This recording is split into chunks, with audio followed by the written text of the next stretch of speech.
Wah, wah, wah.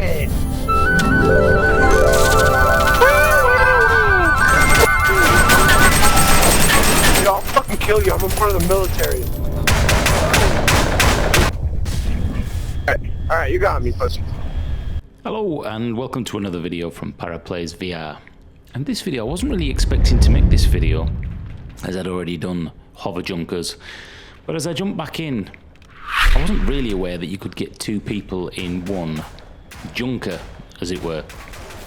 And I am very pleasantly surprised to tell you, it's very, very intense. I'm really quite impressed with how visceral this felt.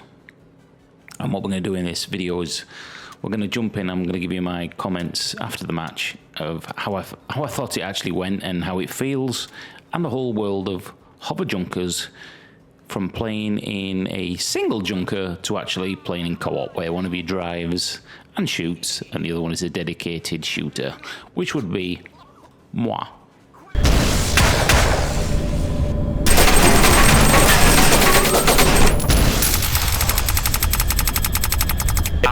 Yeah, fuck! Pretty much the same as the single player game. You get to control a junker, and at the beginning you can place by hand or by using a sort of multi-tool. You can place some of that armor around your junker. Now in the two-player aspect, there are more places to put the junk, as it were. You can put the junk sort of head height and give yourself some cover to lean around and shoot, or you can put it a little bit further forward, protecting yourself, or a little bit lower, which will protect your legs. Now I've noticed a lot of the times that I'm dying, I'm not getting headshotted, I'm actually getting shot in the ballsack and below. So it really is quite a good idea to try and cover your legs as well. Sounds good. No, I'll go ahead and drive. As you can see on screen, my mic's not actually working in game. We discussed at the beginning he was going to be the driver. As you can see, I'm actually placing the armor as we discussed, and we're already straight into the action. And I'm pinned down. And it really, really is a visceral, exciting experience. Shut up, pussy. It's also rather easy to get killed as well. A couple of shots equals death. Headshot is almost instantaneous that I've noticed. So you really do need to communicate with your driver and the shooter. Now, as you can see, I've got the shotgun here.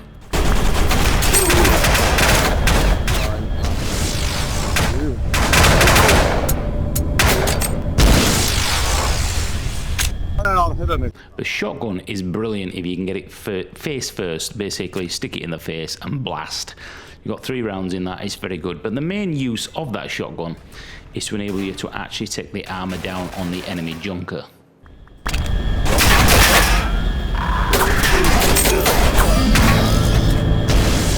Once you've actually taken a few pot shots and you crouch down, it is a brilliant feeling. You actually feel as though you're being suppressed.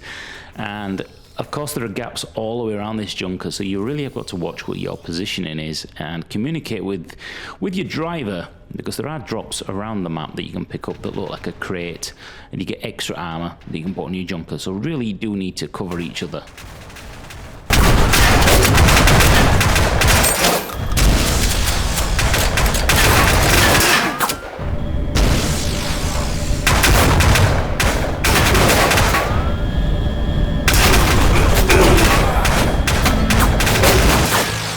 Well, that was a kill for a kill. I'm not going to complain about that. But as you can see, he was higher than us. Even though I was crouched down, he probably got me with a headshot, although it may have been shot me in the legs, who knows. But you've really got to watch all your angles and communicate between the two of you. Now, to communicate, all you need to do is use the grip button on one controller is global, and if you grip them both, it's your local team. So remember that before you actually annoy the other team, because a couple of times you can hear them talking and I don't think they actually realise which button it is. Oh, fuck you! I'm a fucking idiot! Your co-pilot actually has a full body avatar, which just looks amazing when you're in this small environment. And I think that is part of what the area at the beginning when it measures your height. So you can't be a disadvantage for somebody who's 8 foot tall. Otherwise it'd only cover your knees. So I think it is relative to each gamer, which really keeps that fair and a fair playing field across the board. I've also noticed a few people firing actually through the actual armor on the Junker by putting their arm through. I hope that gets fixed because it is kind of a glitch and a little bit of a cheat.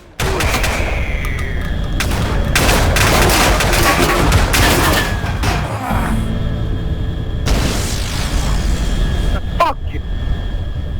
And yes, once the adrenaline's rushing, there is a little bit of foul language on both sides. People get absolutely pumped up because it feels really good to fire the weapons. It's visceral, it's exciting. And you don't need me to keep waffling over this video telling you how good it is. It's been #1 on Steam for a long time now. It's one of those games where you can pick up, as I say, for 20 minutes or so, have a really good blast. I can't play anymore, it makes me feel a little bit dizzy after a while. And you'll also find it gives you a great workout, absolutely sweating buckets. This is because you're crouching, you're dodging, you are leaning around and moving quite a lot, even though you're restricted in that small space. And yes, sweating buckets. But anyway, I've been at Paraplays VR, and this was kind of my first experience of playing co-op with this game rather than just going around in a single Junker. If you're on the fence, just get it. It's a no-brainer. You don't need me to say again. It's been #1 in Steam for a long time, so it must be good. Lots of positive feedback on that. So I shall leave you with Hover Junkers, a little bit more footage. Thanks for watching. I've been Paraplayers, and I'll see you in the next video. Bye-bye.